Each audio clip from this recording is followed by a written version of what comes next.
What do you get when you combine the Ghost Rider and Wolverine? We find out today on The Newest Mutants. Hello, and welcome to another episode of The Newest Mutants. I'm your favorite mutant, Laz, and today we are discussing Wolverine issue number 36 from 2023. And we're going to start off by talking about this awesome cover. Let's check it out. Oh, yeah. Is this upside down? Oh, here we go. The Wolverine issue 36, as you can see right here, beautiful. We're going to put it up on the screen so that you got a better look, but now you know I'm not a poser and I own the comic.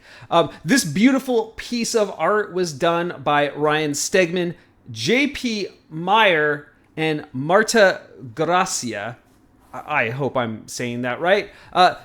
This is an instant classic as far as covers go. The adamantium skull and claws with hellfire erupting from them look awesome, right? I don't know how long Wolverine might possess, these powers, but at least he's gonna look bad to the adamantium-laced bone while doing so. And speaking of cool covers, stick around until the end of the episode to check out a fantastic book from my collection featuring both Ghost Rider and Wolverine. Let's get started. As always, we want to start off our show by checking out who created this issue. Today we have Benjamin Percy, our writer, Jeff Shaw, our artist. We have Rain Barreto, our color artist, and VC's Corey Petit is our letterer. And as always, CB Cebulski is our famed editor-in-chief at Marvel Comics. Just a little bit of a backstory. Wolverine and Ghost Rider, Johnny Blaze, they've been investigating this demonic entity that has been killing mutants. There are 4 books, of which this is issue 3 of 4. These include Ghost Rider, Wolverine, Weapons of Vengeance, Alpha and Omega, with Alpha being the first in the series and Omega being the last, as well as Ghost Rider 17 from 2023 being the second issue, and Wolverine 36, the one we're talking about, which is a Fall of X book. That is the third of the 4 in this crossover series. So we're talking about this one because it's part of the Fall of X. So let's get to it. This issue starts off in the past with a young boy, Bram, being brought into a hospice care home. Ada Flores, I guess his caretaker, is bringing him in, and she pays off an orderly who takes them both to a room with an Alzheimer's patient who has not eaten in 3 days and has no family. Bram is left alone with the patient, and when the young boy exits the room, there is blood everywhere. Bram doesn't seem really too happy to be doing this sort of thing. I wonder why. Now, back in the present, we cut to Wolverine, who is riding pillion, that's shotgun, or, holding on to the back of the person who's riding the motorcycle. I just learned that today. On Ghost Rider's chopper, his flesh being charred and burned away by the hellfire of Johnny's flames. After they arrive at their location, Logan, of course, makes a joke that, next time he's driving. The two collapse in the dirt from exhaustion, and on the same page, we see Father Pike, I don't know why I did that, who is waiting for Wolverine specifically. But why does he want Wolverine? We'll find out, don't worry. We cut over to disheveled Jeff Bannister at a CIA satellite office, who has been investigating these murders as well and is doing a deep dive into demonic arcana. Sounds pretty fun. When clearly the forces of darkness take hold of him, and a bunch of bugs pour out of his mouth. It's kind of freaky. And as he's dead or laying dying on the ground, a mysterious woman enters his office. Back to Wolverine and Johnny Blaze. They're exploring the compound that they've traveled to, taking out guards as needed, and they walk into this strange lab with demonic bodies inside tubes and on examination tables. Wolverine makes a comment that, the government will turn anything into a weapon if they could, only a matter of time before they enlisted hell. Great take, Wolverine. That's when these Weapon X experiment looking helmets slam down on both Johnny and Logan and incapacitate them.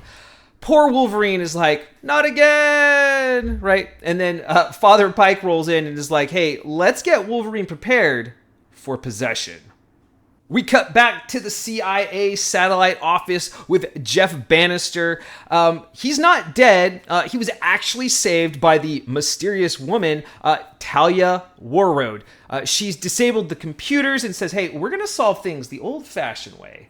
But who is Talia Warroad, you may wonder?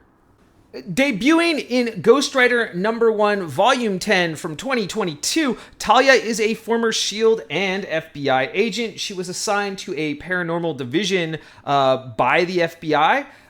Ultimately, she ended up helping Johnny Blaze find and confront Blackheart during that run of that particular Ghost Rider series. She's a very skilled user of the mystical arts. And it seems like she's going to continue to help Johnny Blaze, at least during Benjamin's writing run here. She's got this cool, edgy look and design, and it looks like someone that Ghost Rider would probably hang out with. Me too, probably. So now we're back in what we now know is the Weapon Plus lab. We see Bram, remember the kid from earlier, who is now much older. Father Pike comes to get him, and it seems Pike considers Bram's possession a gift. Bram says it's a curse. But that doesn't matter now. They have a better receptacle for said curse. It's Wolverine. Bram gets into the same helmet-like thing that Wolverine has and lies down next to him in this blood pool. Like, they each have their own blood pool. Yes, Wolverine and Bram are laying in twin bays of blood hooked up to machines. Seems like they're gonna do something pretty nasty. Through his internal monologue, we kind of see what's happening inside Logan's head. He remembers Johnny talking about what happens when the Ghost Rider takes over, and Wolverine is now feeling what Johnny is describing or has described. He's there, but he's also, not there. He's present, but not in control. As this process is going, Pike makes the claim that Wolverine will become a hunter of mutants once possessed. The process finishes and the HELLVERINE emerges. He begins striking down others that are in the room, but not Pike. Pike commands him to go feed upon the mutants of the world. The HELLVERINE takes Ghost Rider's chopper and he's off. And that's the book. Before we continue, I just want to say thanks for making it this far, and I want to know, does the HELLVERINE deserve its own series? It's an extremely cool version of Wolverine, and I don't know if anything more than a short mini-series, which is basically what this is, of course, would be all that we would need, but is this character one we'd like to see continue on? Or should it just be this one-off deal? Let me know in the comments, and of course, while you're there, hit that like and subscribe button. It absolutely means the world to me, all right? But now, back to the show. Okay, it's time for my 3 big takeaways from this book. Let's start with number 3. What is gonna happen to Johnny Blaze? The Ghost Rider was also captured, but as far as we know, nothing has been done to him. I suspect in the conclusion of this story, which plays out in Wolverine Ghost Rider Weapons of Vengeance Omega #1, we'll find out. Number 2, I don't know much about Father Pike, but I'm curious, is he working for someone else? Or is this all part of his own personal nefarious plot? Usually, people who summon demons are very often working for the demon that they summon, but I don't know. I don't know anything about Father Pike. I haven't looked it up. He could be, a recurring character, and I could just be an idiot. My number 1 take, how does this all fit together and connect with the Fall of X event? Are there demons out there conspiring with Orcus? Or is Wolverine off on some unrelated adventure to the main Fall of X event? I don't know. I think it would be wild if Wolverine was just out there being a demonic mutant eater for a while. That would be a really interesting twist to an already messed up situation going on in the wider Marvel mutant verse. But he's too popular, so I doubt that will happen.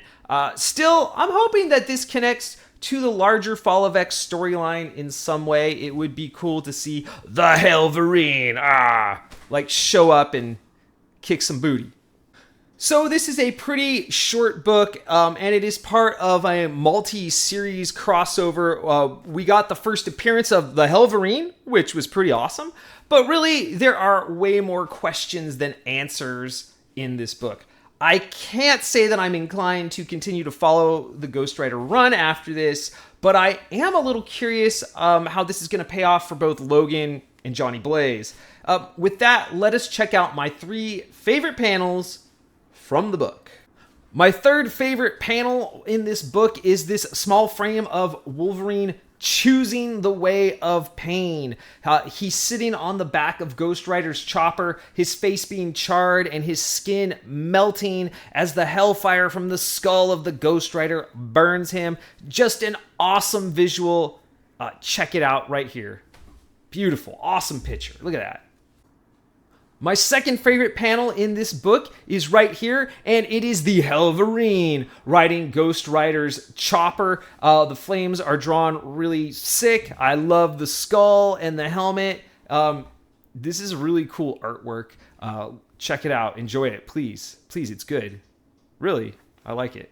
Finally, my favorite is this full-page art right here, and it is the HELLVERINE. 1 part Weapon X, 1 part Ghost Rider, raw instinct and hellfire.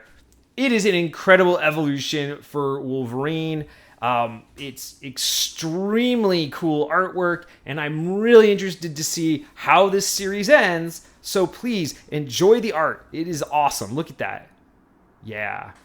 And there you have it. That is the episode. But of course, before we leave, as promised, here is the book I was talking about earlier, and it is fantastic. It is Fantastic Four 348, also called The New Fantastic Four. This is an Arthur Adams classic cover, in my opinion, and the New Fantastic Four consists of Spider-Man, the Hulk, the Gray Hulk, Ghost Rider, and Wolverine. This is an all gold cover, and it's extremely cool. I'm going to show you both covers, of course, the gold and the regular looking cover, both very awesome. When I collected it, it was always one of my favorite covers as a kid, and I had always hoped that the New Fantastic Four got their own series. But, you know, if wishes were fishes, I'd have a sushi restaurant, possibly. Please tune in next time when we're going to discuss Invincible Iron Man number 9. We are building up to the marriage of Emma Frost and Tony Stark, so let's see what happens. Until then, as always, in the words of Stan Lee, Excelsior. I don't know what the hand motion was. Excelsior.